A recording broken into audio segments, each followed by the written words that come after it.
call to order the board. I would like to call to order the Board of Directors meeting for the Sacramento Metropolitan Fire District for August 12th, 2021.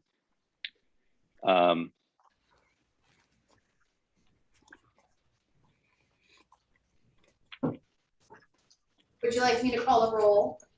Madam Clerk, will you please call the roll? Director Gould? Here. Rosali is absent. Wood? Here. Sheets? Jones? Here. White? Here. Clark? Here. Taylor's? Here. And Kelly? Present. All right then, pledge to the flag. Please see the flag is in its proper place.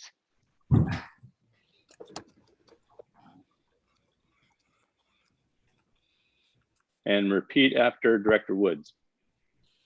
Pledge allegiance to the flag of the United of the States United States of America and to the republic for which it stands, one nation, under God, indivisible, with with liberty and justice for all. And please forgive me for not standing. ALS may not have allowed me to get back in my chair. I would have had to pick myself up off the floor.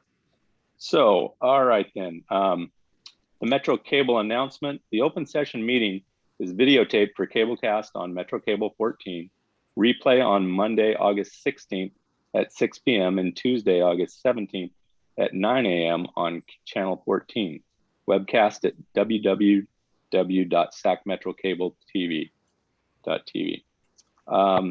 The public opportunity to discuss matters of public interest within jurisdiction, including items on or not on the agenda. Are there any speakers, Madam Clerk? Did not have anybody contact me in advance, but or you can just see if there's anyone who would like to speak. I have allowed to unmute if there's anything they would like to say at this time. That would be great. Seeing none, we will proceed. Consent items. What's your pleasure with the consent items? Mr. Chair, I'll move the consent calendar. I'll second. I believe that was a motion by Director Woods and a second by Director Jones. Any questions on the motion? Seeing none, Madam Clerk, will you please call the roll?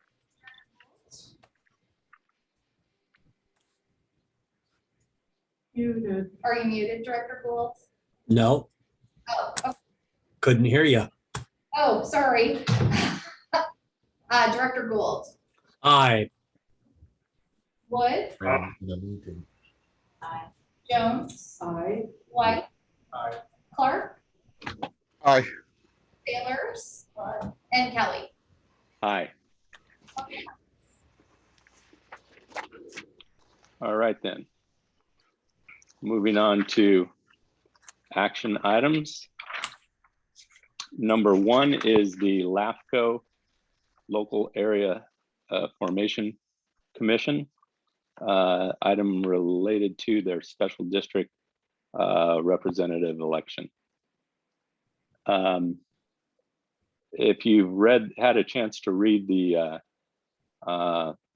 attached documentation, and everybody knows that Director Jones has been our representative for special districts on LAFCO for quite some time.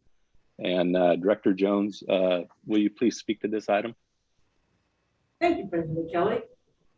Yes, the Sacramento, LAFCO encompasses 7 members on the commission. 2 are special district, 2 are from the county, 1 is from the city of Sacramento, and the other one rotates through the other incorporated cities in our county. And additionally, there is a public member appointed by the board. And so my seat for special district representative is up for election again. And I hope for the continued support of this board, continue with LAFCO. For a lot of issues that end up touching Metro, some directly, some indirectly, especially in regards to special districts. LAFCO is concerned with boundaries and municipal service reviews to make sure we do our delivery of service to the best of our ability. So with that being said, I would appreciate this board's support to continue and put my name in nomination for the Special District Commissioners. All right. Thank you, Director Jones. Chair, I nominate as our Second. nominee. Did somebody make a nomination? I'll Director nominate. Woods? I'll second it. Okay. Director Woods nominated Director Jones. Director Clark seconded the nomination. Any questions on the motion? Seeing no questions, Madam Clerk, will you please call the roll? Director Gould, Happily, aye. Wood, Aye. Sheets, Jones, Aye. White. Aye. Clark, Aye. Sailors, Aye. and Kelly. Aye. Motion passes. On the second item, 1B, the way I understand it, we have pretty good representation on that board now, and that spot should be left to somebody that's the incumbent at this time. And Director Jones, will you speak to that? Yes, thank you very much, President Kelly. There is one alternate position that serves as the alternate for both of the Special District Commissioners on LAFCO. And currently that's held by a representative from Rio Linda, Parks and Rec. I talked with Charlie yesterday. She wants to continue, and I would hope that our board would also continue to support her in her efforts. Now she will need to be nominated by her board as well. And then within 60 days or so, we will get our ballot with the nominations on it. So All right, then. questions? No. Then we don't need to take action on 1B at this time necessarily. That is Correct? All right, then. We will wait for that ballot to come through and take action at that time. Hold this over for unfinished business. All right, moving on to item 2, of course. This item will be voted on after our closed session discussion. Presentation items. Item number 1, is Joe Pick available? Yes, sir. Welcome to you.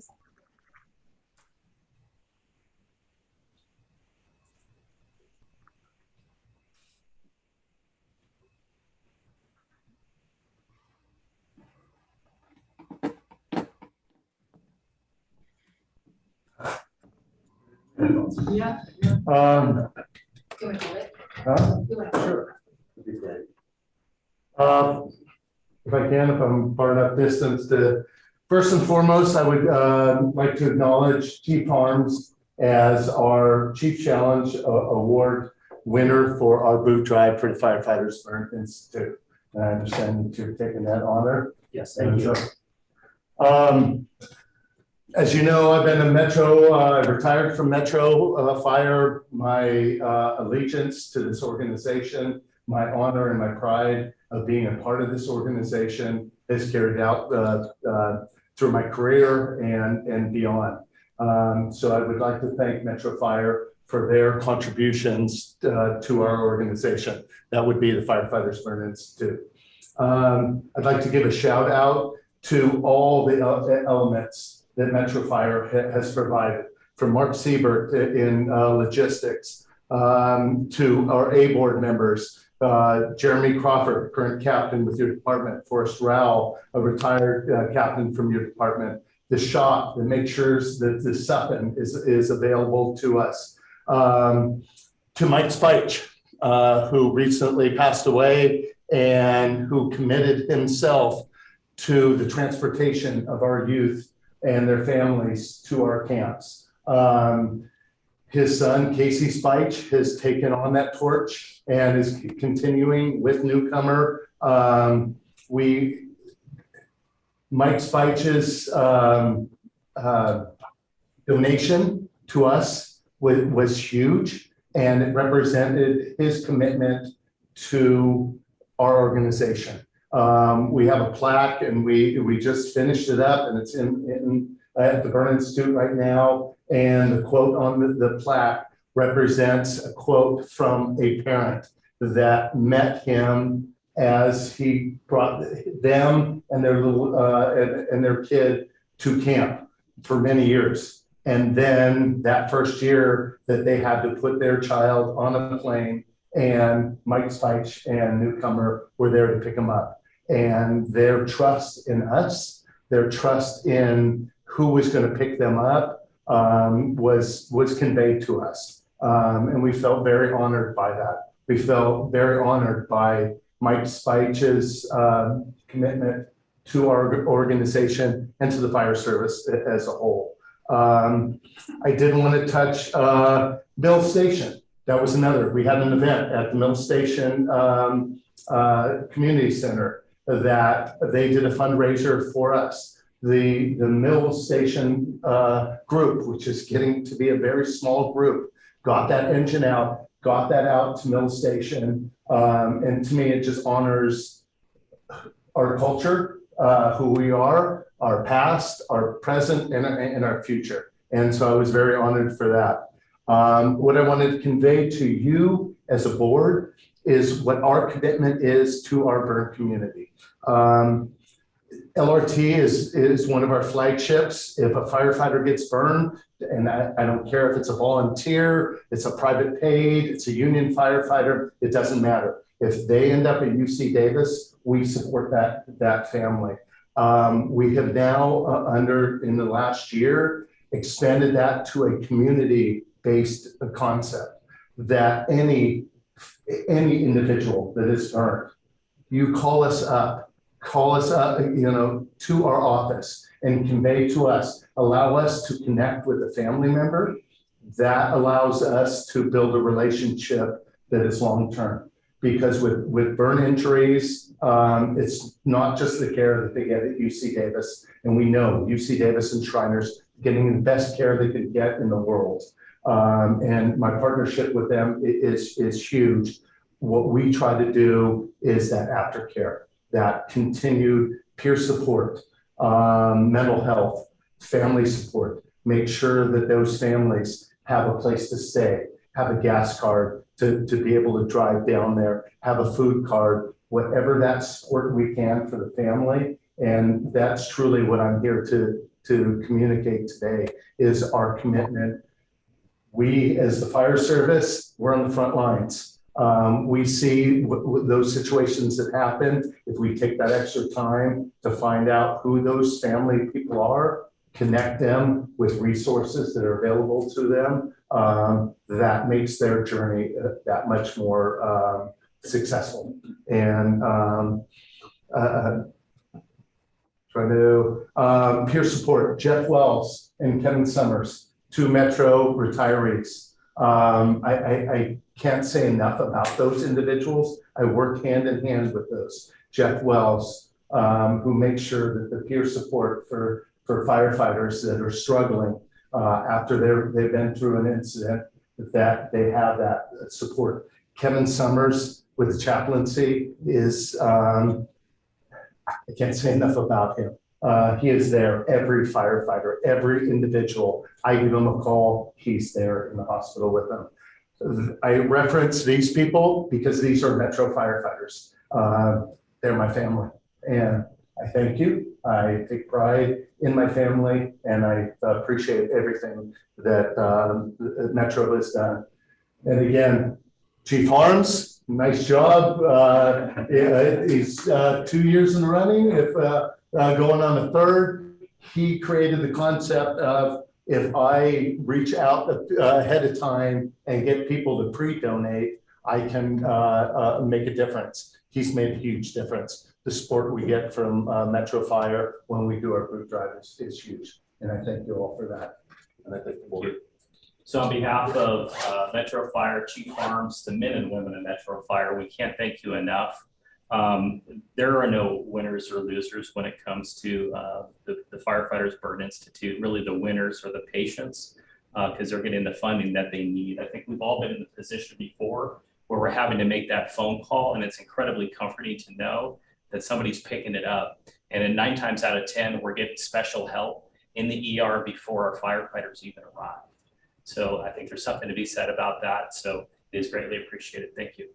I would like to give one more direct story of a Metro firefighter that had hand injuries. And again, this is our medical process that they have to go through. That had we not been involved, he would have been discharged with a wrap on his hand and said, go back to work.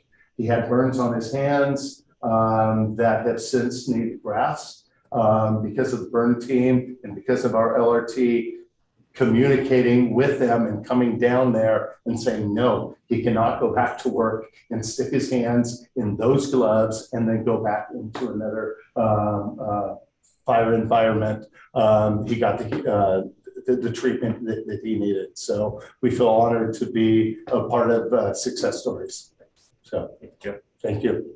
Thank you, board. All right, Thank you.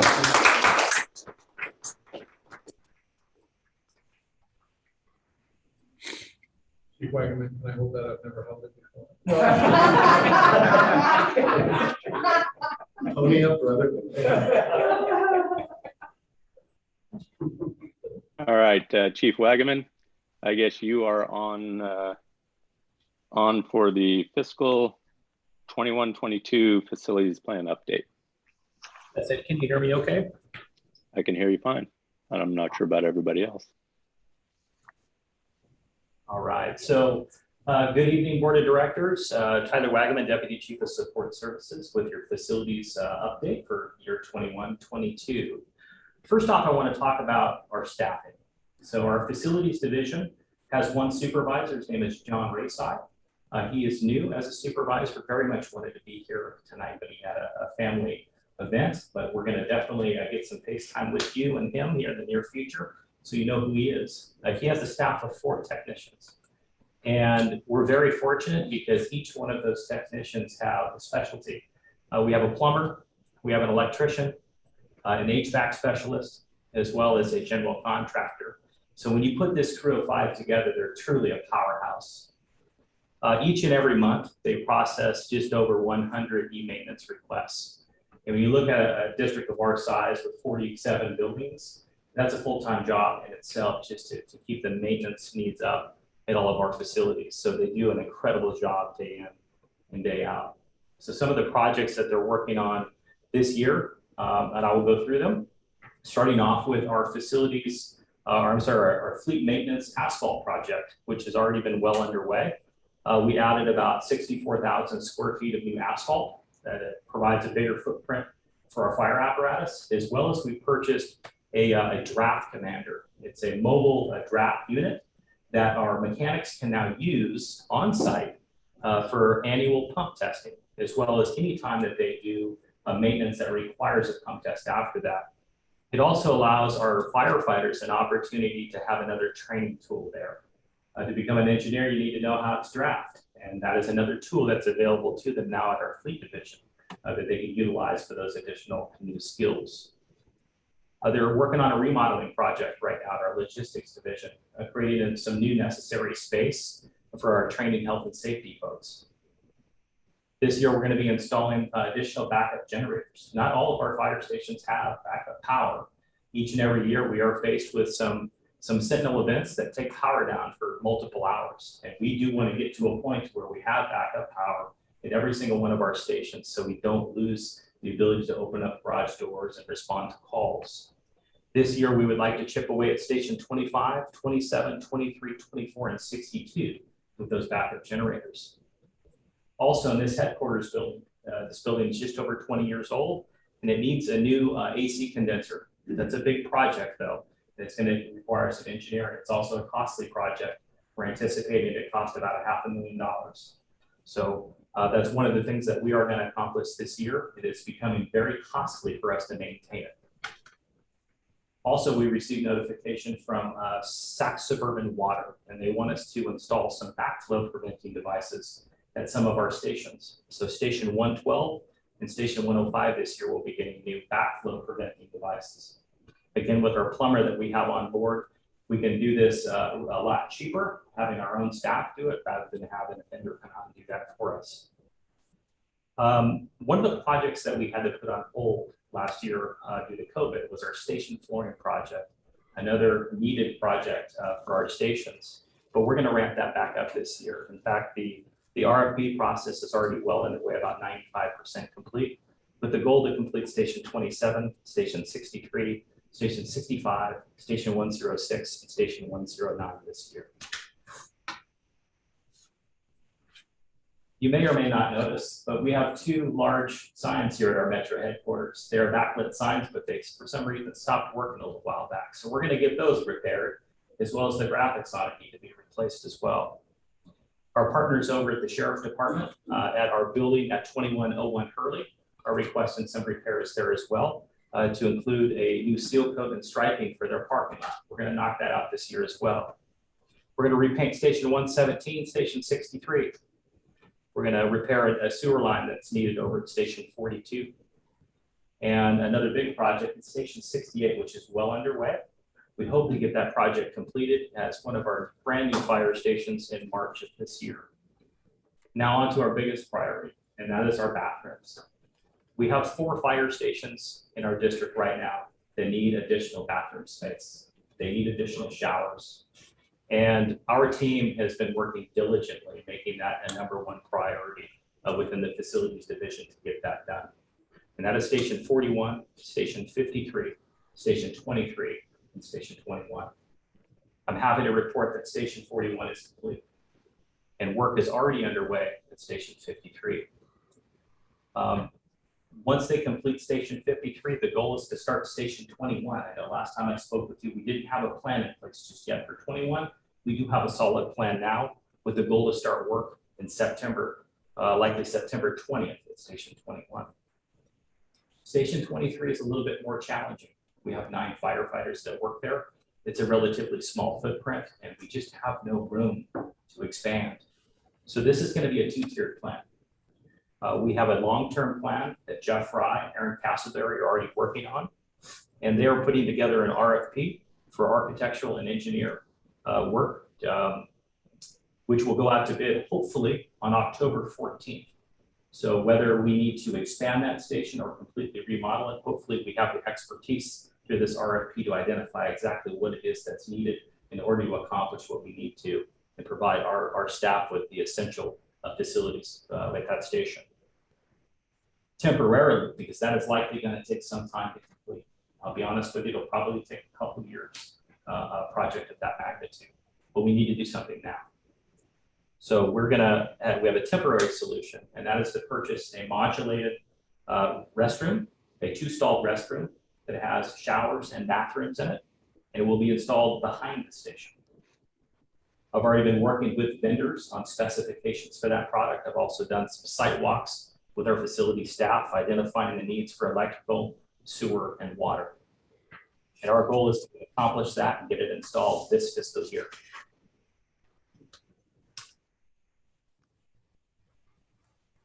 And lastly, and I think more importantly, is we all know that the priorities change each and every day throughout the district. And our staff has been absolutely incredible. And every time we change a priority, that they don't blink an eye, they go right back to work again. So rest assured that the facilities team that you have, as well as the plan that we have in place, is going to be incredibly flexible throughout this fiscal year. If there's a need to change priorities, we're certainly willing to do that. That concludes my presentation. I'll be happy to answer any questions for you.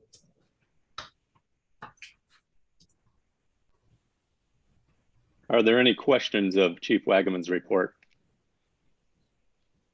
Seeing none, or wait, Director Jones? Thank you, President Kelly. I just want to say thank you to Chief Wagaman. I can't be more pleased with progress and plan and things on paper, and certain levels of construction already completed. As we all can recall, I mean, there are like 9 people working in the station that basically has one way bathroom.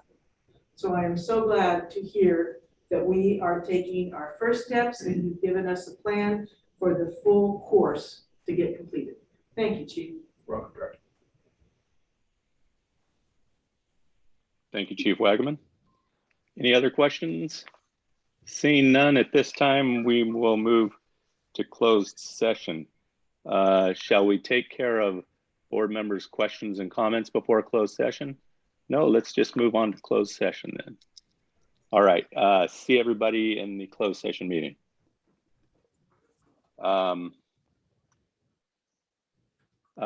We do not have general counsel with us, so we don't have a report out from closed session.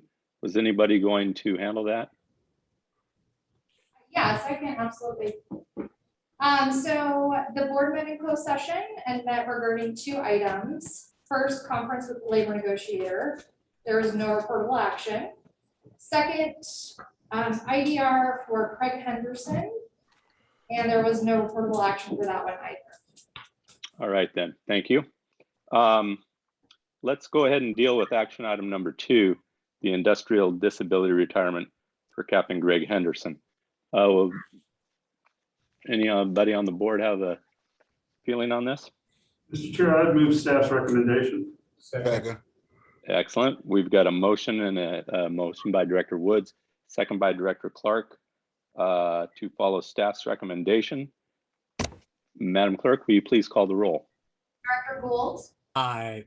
Wood, Aye. Sheets, Jones, Aye. White, Aye. Clark, Aye. Taylors, and Kelly. Aye. Motion passes.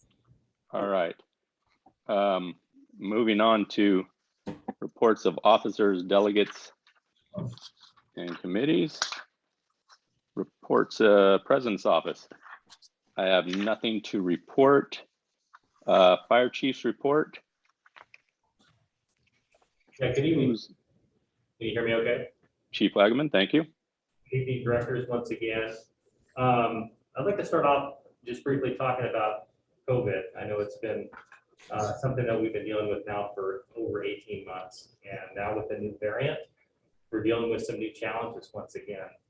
And we are doing our absolute best to stay ahead of that. There's a lot of information floating around. And we're trying to do everything we can to ensure our members have the latest and greatest testing, as well as access to vaccinations and so forth. So with that being said, in our current staffing challenges, with the addition of the COVID variant, we're having some other challenges on top of that. So it's further complicating our staffing challenges. So I want to just make it public that I am beyond appreciative of our suppression and our professional staff who continue to step up each and every day to get the district's work done and continue to provide service. I know Chief Mitchell's going to go into some greater detail on some of the mandatory requirements that will be coming out in the future and some of the planning that's taking place behind the scenes. Also, I'd like to cover some reassignments. Our information officer, Chris Vessel, was promoted to battalion chief. His replacement is Captain Parker Wilborn. This was his first week in the office here today. It was great to see him walk up the doors and he couldn't get through, and I actually saw him out in the parking lot later this afternoon with a couple cameras in his face. So he has already found his niche, and I have no doubt that he's going to do an incredible job. And we'll try to get him before you just as quick as we can so he can get some face time with you. Recruitments.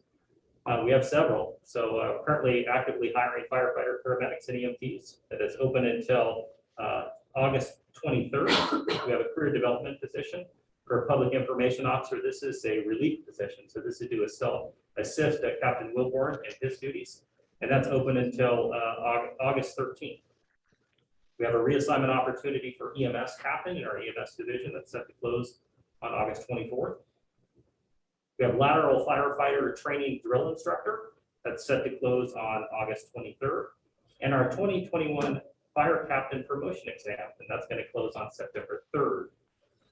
A big congratulations in order to Engineer Doug Dozell on his retirement after 26 years of dedication and service to the district, as well as Captain Bob Matheson, 31 years of service to the district. So we wish them both the best in their retirement.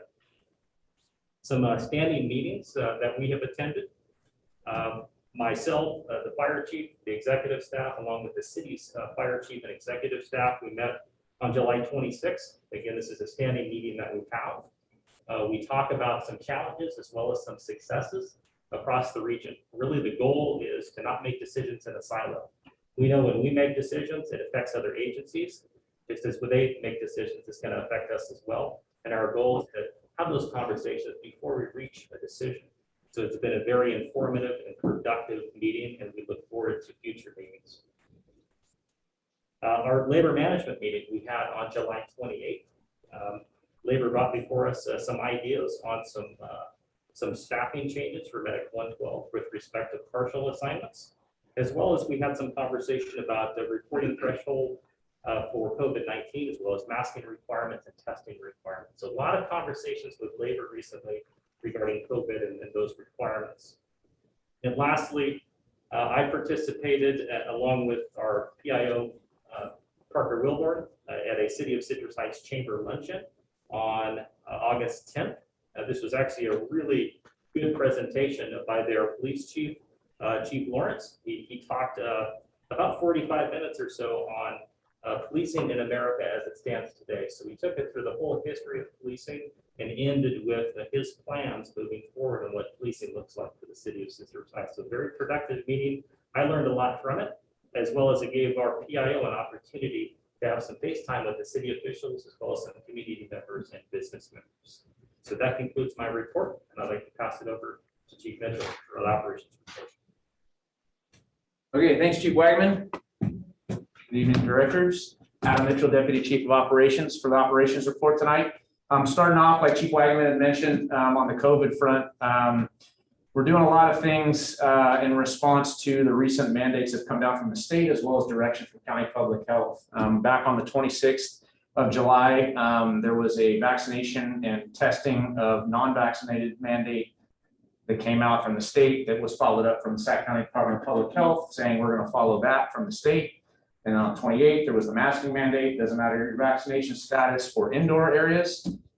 And then again on August 5th, there was an additional mandate that came out from the state regarding vaccination amongst healthcare workers for everyone by September 30th. So as we had mentioned before, in the COVID environment, as we're all used to, there's a lot of changes going on.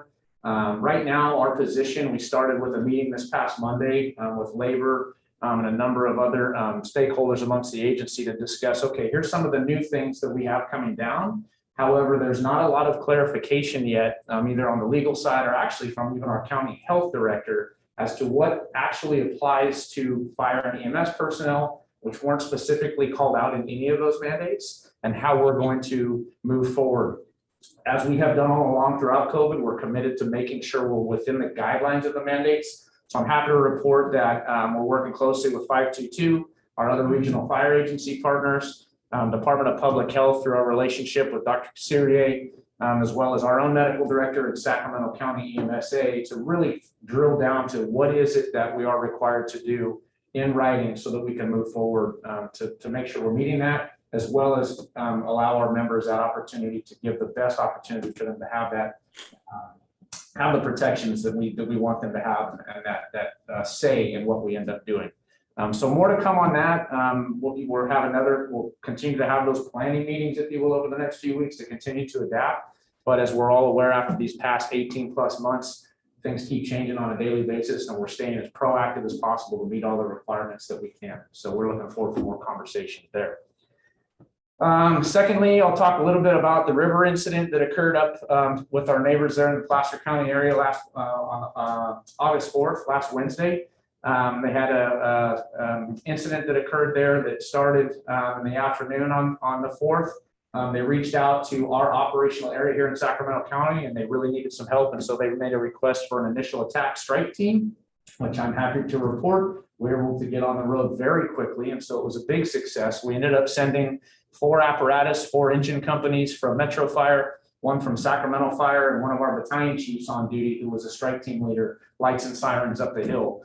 They did end up burning approximately just under 2,600 acres after one period, and they didn't experience any further growth. Unfortunately, they did lose almost 80 homes up there. However, our folks, from the feedback from talking with their incident command staff, did a phenomenal job of actively engaging in structure defense and saved numerous structures while they were there. So very, very good work up there by our folks. And this is a little bit different than a typical strike team, in that they were sitting in the fire station. Tones went off just like they were going to a fire in our own jurisdiction. 3 of them jump on the apparatus and they're gone. So they didn't take any of those logistical support types of things they normally would do to be set up for a number of days. They just drove up there, did the work, stayed there overnight. They were released the next day and all came home safely. So that's a very good testament to our ability in our area to not just have a positive impact for our own members, but also our partners. So happy to report that was a very big success. We haven't had one of those for a few years where we've actually engaged on something like that. Probably the last one we had was a sand fire that occurred up in Amador, El Dorado unit up there. That was a number of years ago. So big success there. And then directly following that, due to the size and complexity of the incident, the unit, Nevada Eva Placer unit, actually requested the activation of our Type 3 incident management team. So a number of our members from Metro Fire, as well as our partners from the other fire agencies, Sacramento Sheriff's Department, Sacramento Police Department, Amador El Dorado unit, all came together and went up there within a few hours starting of that incident, that very first night, all the way through the next few days to help support them to build out an incident plan, to build a base camp at the fairgrounds, and really had a good impact on the state system, where we didn't have to bring in a Type 1 incident management team, which was very close to doing that because of the drawdown. So we're very appreciative across the state on our ability to reflex and do that. So that's been a very good positive. We do have 2 OES resources that are currently deployed out there. Task Force 4803, our engine company OES 8433, a Type 3 OES engine out of Station 29 is still deployed. It's been deployed.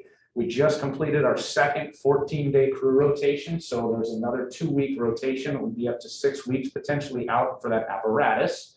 But the crews have been rotating every 2 weeks to be able to meet that contractual obligation with OES and make sure that we're still supporting. They're on the Dixie Fire, which that's not something that everybody's aware of it, I guess. They've burned over 500,000 acres at this point. It is now the 2nd largest wildfire acreage-wise in the state of California's history. And then it's also the 14th most destructive in the California history. And that's probably the first large-scale incident we've had this year, and it just keeps going. They are at 30% containment, so they're starting to get some ground on that, but our crews are still up there actively engaged in that. And then our second resource is the Type 1 engine OES 367 out of Station 50. We have also a strike team leader and a trainee up there leading a mixed regional apparatus strike team. So they are actually scheduled for their second crew rotation this coming Saturday. And right now they're assigned up on the Monument incident in Trinity County, and that's at 67,000 acres, just over 67,000 acres. And they're only at 3% containment. So there's still a number of other fires in the state that are growing, but our folks are out there doing what we can. And again, we're watching that. Those are contractual obligations. We're making sure that we're doing our best to maintain staffing here at home as well. So we're helping our neighbors so that when we need help, we can call them in at that balance point of making sure we're staffing the best that we can here. And then statistics, notably this since the last board report, we've had 7,705 calls, which is an average over that time frame of 3 weeks of about 367 calls a day.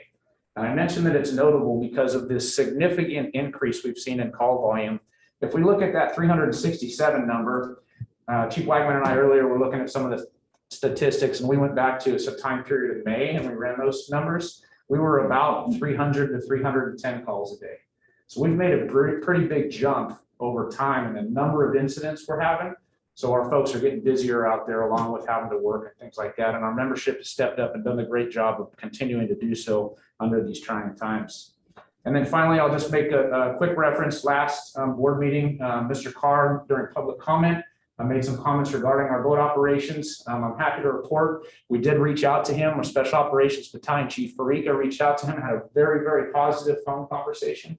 And he was made aware of some of the things we're doing internally to take a look at our boat operations, to educate some of the public about what our boats do and why they're there, as well as some awareness training for our crew members to make them aware of how the boat impacts those enjoying the river, and then some mitigations they can put in place to minimize those interactions that could be perceived negatively by the public.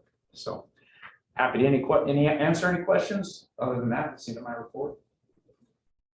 So one just question, with the OES rig being out, have they gone from multiple fires now? I mean, I think that over a month even Yeah. It might predate the Dixie, so. Yeah, they've been moving around a little bit, Tamarack, and then that type 3, and then the type 1 actually started on the Dixie, and I don't know if you were aware, it started to look like they were turning the corner on that incident, and then it took off and went through Greenville and some of those other areas. So they actually, our type 1 had been there. They released an emergency demo early on when the Monument fire started to go try to put that one out, and then the Dixie fire took off from it. So yeah, they've been bouncing a little bit. But that 2-week period of us rotating those crews has been a good thing. Obviously, they're out there working for 14 days and we get them back home to do the best they can. Get some rest. Seems like they're extended. Everybody. Chiefs 3 weeks now. Yep, they're going to 21 day on some of them now. We're stuck at 14 though, just due to the fatigue factor. Gotcha. Understanding that in the history of fire season, if we can call it a fire season anymore, this is early. I mean, we typically don't see stuff burning until late August, September, where we start seeing these, but it is early droughts. Right, we haven't had any rain, so, or snow. So, okay. Any other questions of Chief Mitchell? Chief Mitchell, thank you very much for the report. Moving on to Sac Metro Firefighters Local 522 report. Captain McGoldrick, are you with us? I am. Can you hear me? I can hear you, sir. Perfect. Good evening, President Kelly and Board of Directors. Pretty much everything's already been covered in previous reports. I would like to extend a congratulations to the 2 retirees. I'd like to also acknowledge the membership for stepping up. These have been trying times for the last 18 to 20 months. Things are seeming to become more difficult with call volume and all the additional outside influences on our staffing model. We look forward to meeting with staff and staffers and labor tomorrow to discuss some changes we can make to the staffing model in order to try to continue coverage for the district. That's all I have unless you have any questions. Are there any questions of Captain McGoldrick? Seeing none, thank you for your report.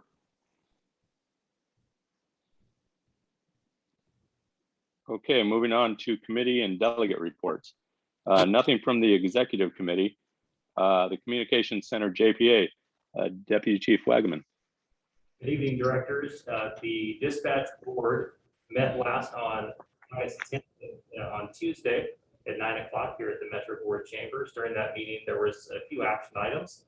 We approved a replacement AC unit and approved a new board policy for record retention, as well as approved a Paraton quotation for CAD data file maintenance for it's a training class. I'm happy to report that the next scheduled recruit academy for our dispatchers is on September 7th with 13 new members ready to go. That concludes my report. The board will be meeting again on September 14th, again here at Metro Board Chambers. End of report. All right then. The California Fire Rescue Training JPA. Chief Harms, I got this one for you. JPA has not met since he last reported out. They will be meeting again on August 19th at 4 p.m. on Gold Canal Drive. All right, moving on to Finance and Audit Committee. Director Orzali, are you with us, sir? He is not, but I can take it. We have not met since our last meeting. Our next meeting will be August 26th at 5:30 in this room. Thank you very much. And Policy Committee, Director Gould. No report. All right. Board members' questions and comments.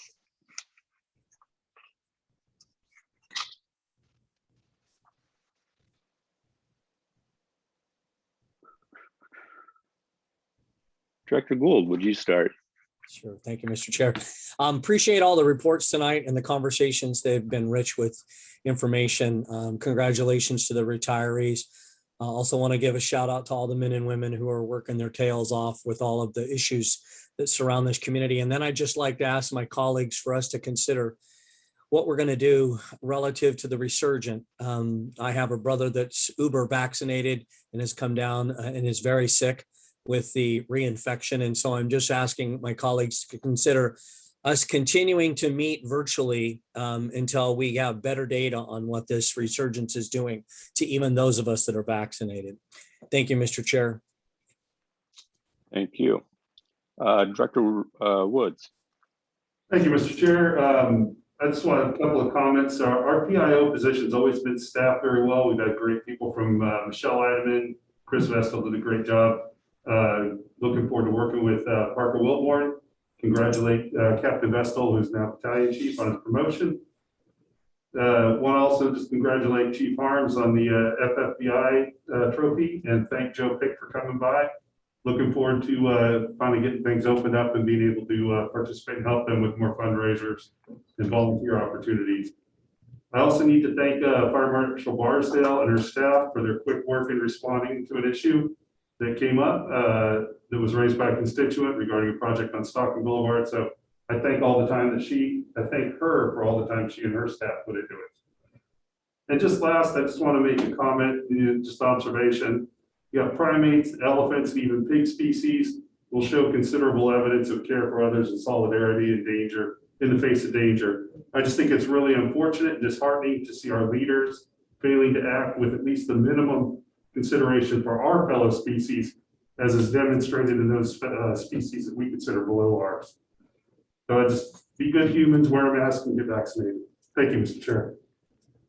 Thank you. Director White. Just want to acknowledge all the crews that are working tirelessly to combat the wildfires. There's actually 11 throughout the state that I know we've had crews on for weeks at a time, and just acknowledge the crews that are working hard, not only through this fire season, but through this pandemic. So thank you. All right, Director Jones. Thank you, President Kelly.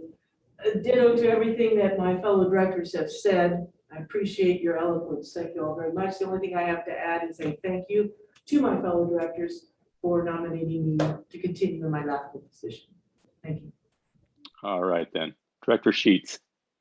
Thank you. I also would like to just echo the sentiments of all of our board members, keeping our members at the forefront and making sure that we are sending well wishes and making sure that our members are given not only options but also the PPE that they need, and I wish them every day. I say prayers for them. So thank you.